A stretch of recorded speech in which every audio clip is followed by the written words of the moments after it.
Welcome to the Techmeme Ride Home for Tuesday, October 11th, 2022. I'm Brian McCullough. Today, a whole bunch of things, including a major U.S. bank getting into crypto custody, paying for Google Cloud with crypto, Chromebooks from Google made for gaming, the lack of anyone in the current slate of virtual worlds, the return of the cable bundle example number 1000, and did you know your Apple AirTags only last a year?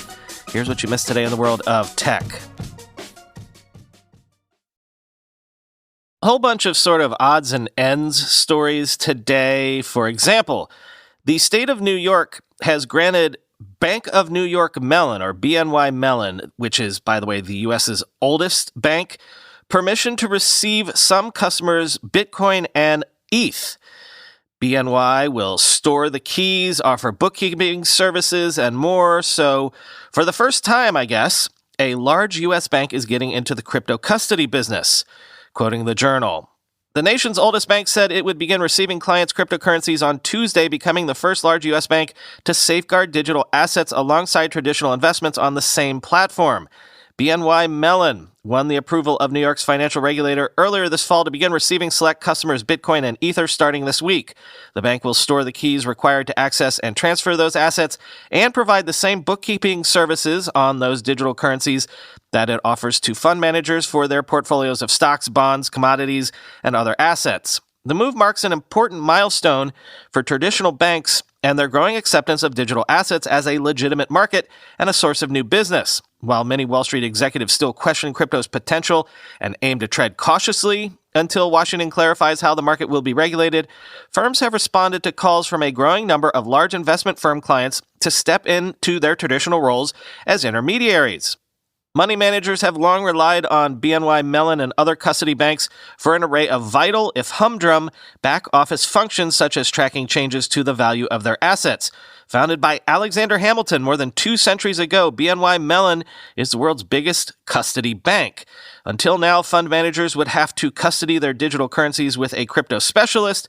BNY Mellon said it is the first of the 8 systemically important U.S. banks to store digital currencies and allow customers to use one custody platform for both its traditional and crypto holdings, end quote.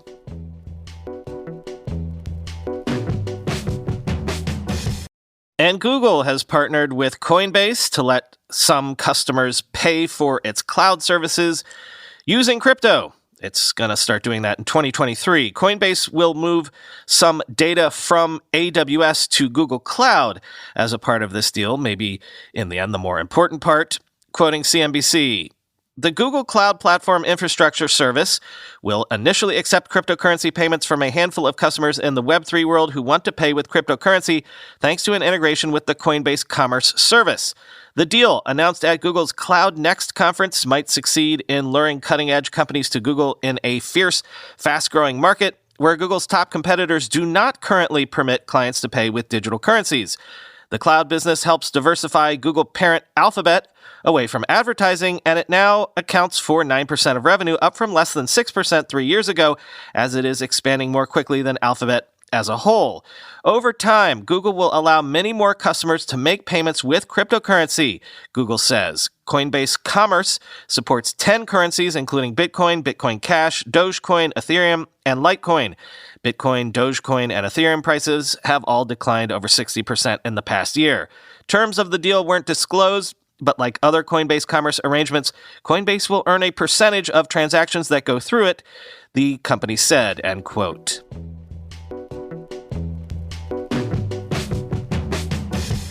Meanwhile, Google has updated its Workspace Enterprise Suite, adding integrations with Atlassian, Figma, and other services, releasing new APIs for Chat and Meet, and much more. Something, the productivity space is hot right now. Quoting The Verge, Google is investing more in its Smart Canvas concept for docs, letting users embed information and apps inside a document. It's also releasing some new Meet features with hybrid work in mind, like automatic meeting transcriptions and an AI-powered framing tool for conference room cameras that aims to keep speakers in focus at all times. Google is rolling out new APIs for Meet and Chat that will let developers start meetings or send messages from their apps, but the Workspace team is also beginning to bring more apps into the platform itself, especially in Meet.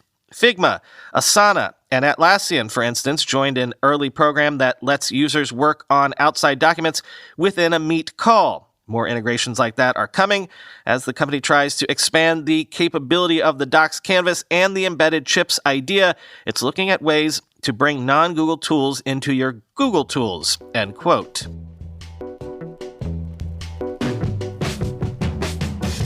And Google this morning announced Chromebooks for Gaming. There's 3 of them. First, the $650 16-inch Acer Chromebook 516GE, then the $599 16-inch Lenovo IdeaPad, and the $399 15.6-inch Asus Chromebook Vibe CX55 Flip.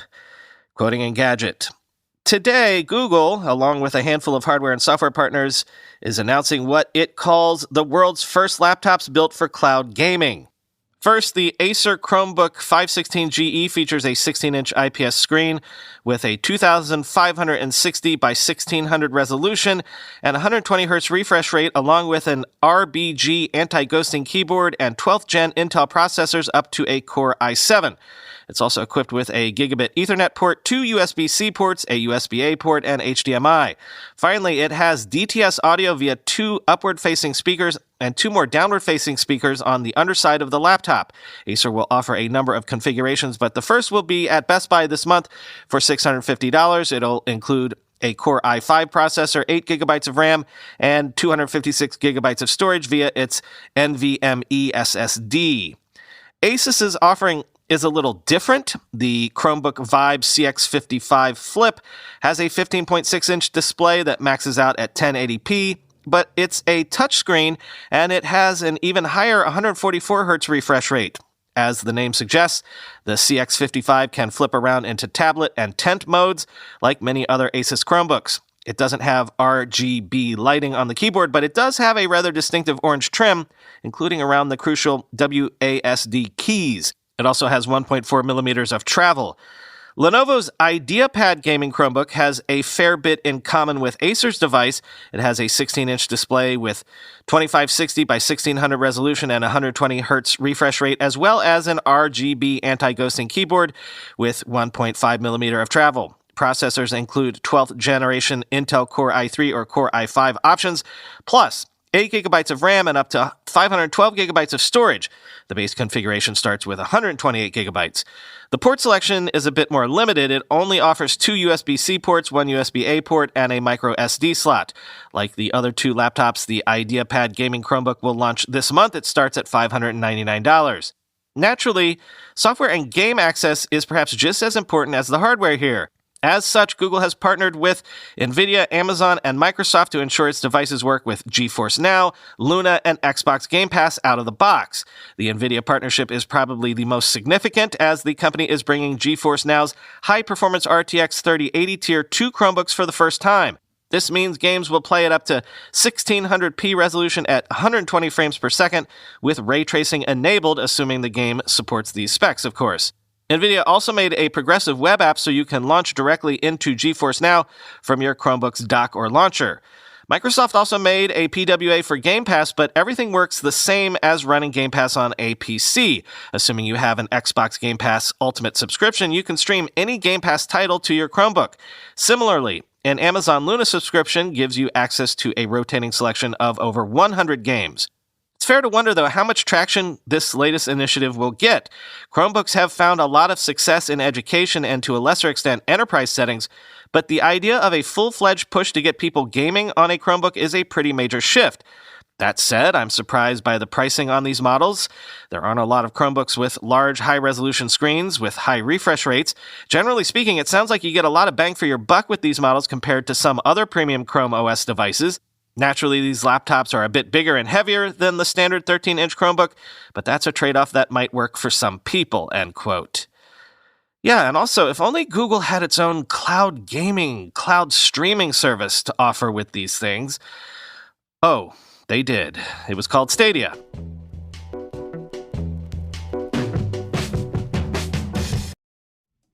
Elon, smoke 'em if you got 'em, Musk. This guy's changing his mind more than a stoner looking at a 20-page Denny's menu. By the way, this is the ad copy, not my personal opinion. The real story is Elon making moves behind the scenes. He said on Twitter, though most people missed it, quote, own physical things. See, tech billionaires like him are investing in companies and buying tangible assets, like some of the most expensive contemporary art in the world. Jeff Bezos spent over $70 million on just 2 paintings in 2022. Microsoft's Paul Allen, his collection is estimated to take in $1 billion when all is said and done. We're smart enough to see the writing on the wall here, right? Which is why I invest with Masterworks. To date, Masterworks has sold 6 high-value paintings, delivering a 29% average net return to their investors. I've invested with them for a while now, and my personal portfolio of unsold works has appreciated 20% to date. With results like those during this economy, there's obviously a waitlist to join, but Masterworks is giving my listeners priority access to skip it. Just go to masterworks.com/ride. That's masterworks.com/ride. See important Regulation A disclosures at masterworks.com/CD. That's masterworks.com/ride to skip the waitlist and invest alongside me. My wife has tried everything to deal with her shoulder and neck pain while sleeping. She even got in the habit of basically building a fort out of stacked pillows around her every night, but that really didn't help. What has helped is the Medacline 3-component shoulder relief sleep system. That's right, whether you suffer from shoulder pain, nighttime acid reflux, or GERD, or both, the Medacline patented pillow system is designed to cushion your body in a sleeping position that is supremely comfortable, doctor-recommended, and clinically proven to provide effective natural acid reflux or shoulder pain relief and a better night's sleep. In fact, 95% of patients reported an overall improvement in sleep quality when using Medacline. Medacline has been validated in 7 independent clinical trials, partnering with leaders in sleep science like the Cleveland Clinic. Customers can set up complimentary appointments with a Medacline sleep specialist for personal assistance. The Medacline team can help you find the best product to help relieve your nighttime pain and truly sleep better. And Medacline comes with a 60-night sleep guarantee. So if you have similar sleep issues as my wife, get on this. Now you can get 20% off when you go to medacline.com/techmeme. Get 20% off and a better night's sleep today at medacline.com/techmeme. Today, get 20% off at medacline.com/techmeme. It's not just Meta's Horizon Worlds that is apparently having trouble attracting interest from normal users.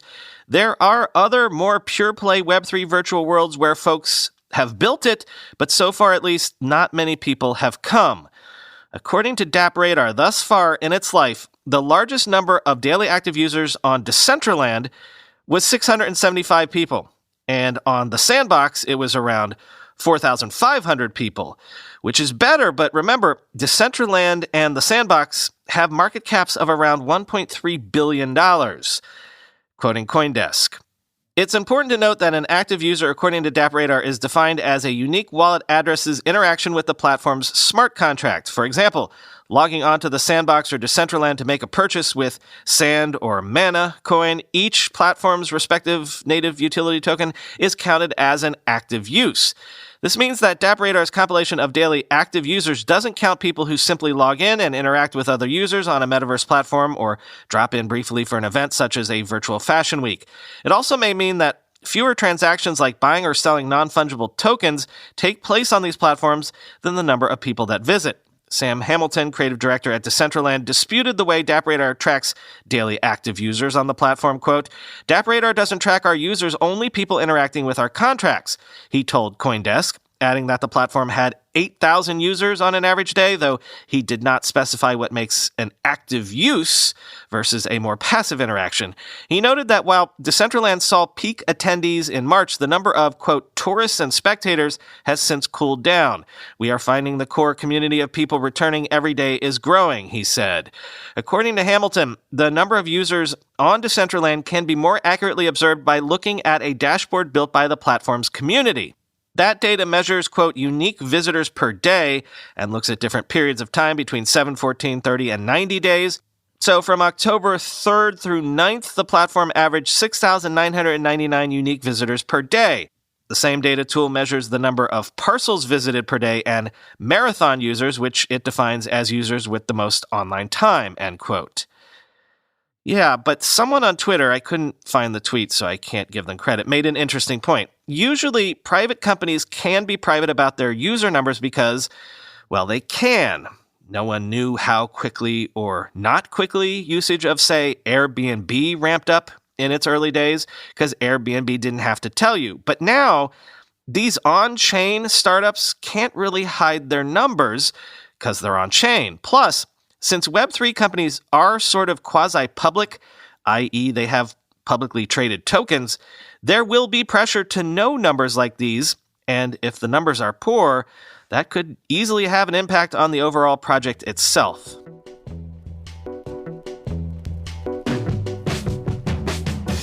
From the blowing up the cable bundle only to reconstruct it file, the Journal this past weekend had a piece about how HBO Max, Amazon's Prime Video, and other streamers are trying to grow in a crowded market by doing things like bundling their services together with rivals so you can get all the content you want in just one bill. Quote, executives at Amazon have considered selling clusters of rival streaming services at a discounted price through the company's Prime Video Channels platform, according to people who have spoken to the company about the idea. Warner Bros. Discovery, which is already combining its HBO Max and Discovery Plus streaming services, has discussed eventually participating in new bundles with rivals, according to people familiar with the situation. Some streaming services are hoping to tack on their services to retail memberships. Paramount Global struck a deal for its Paramount Plus streaming service to be offered as a part of Walmart's $98 a year Walmart Plus membership program. Costco has also engaged in similar discussions with streaming services over the past year, according to people familiar with the talks. Costco declined to comment. It's a classic case of companies finding that when a new business model runs into trouble, they can crib from the old business model. What's emerging isn't anything like the traditional cable bundle. No one in the streaming industry anticipates stitching all of the big services together into a $100 a month package, but there's a growing sense from the companies and consumers that some level of bundling is a good thing, end quote.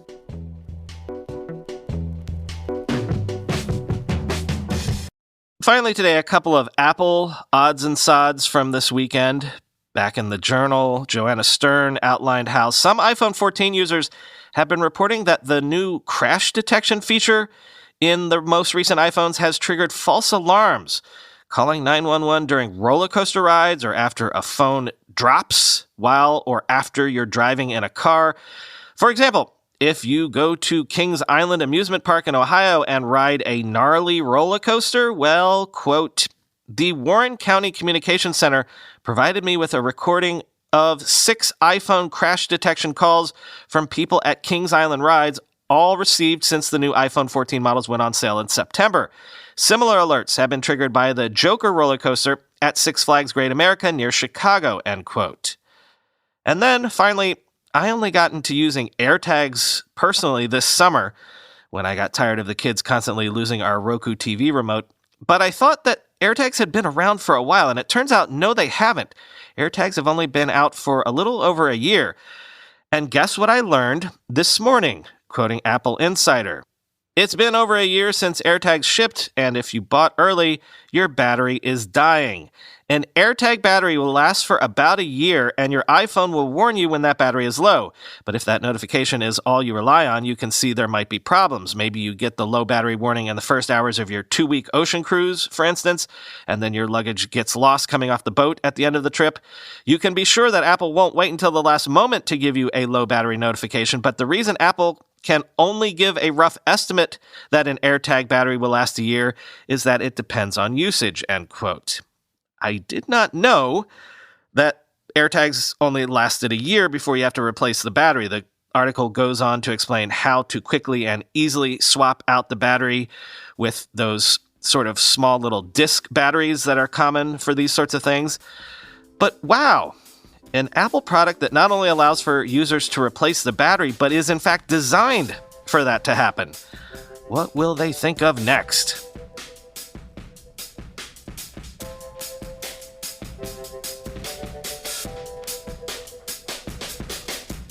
So the Meta Connect event is today, but it's later this afternoon, so I'm going to wait until tomorrow to cover the announce of that new VR headset of theirs and whatever else comes out.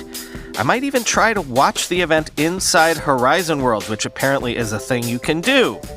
Meanwhile, I woke up to see that the Rewatchables podcast has gotten around to covering the movie Glengarry Glen Ross, maybe my favorite movie of all time, the one that I said on Twitter I'd love if someone would let me on a podcast to talk about. So maybe I'll just have to do it myself. Maybe I'll just have to force Chris to watch it, and then we can do a bonus episode about it.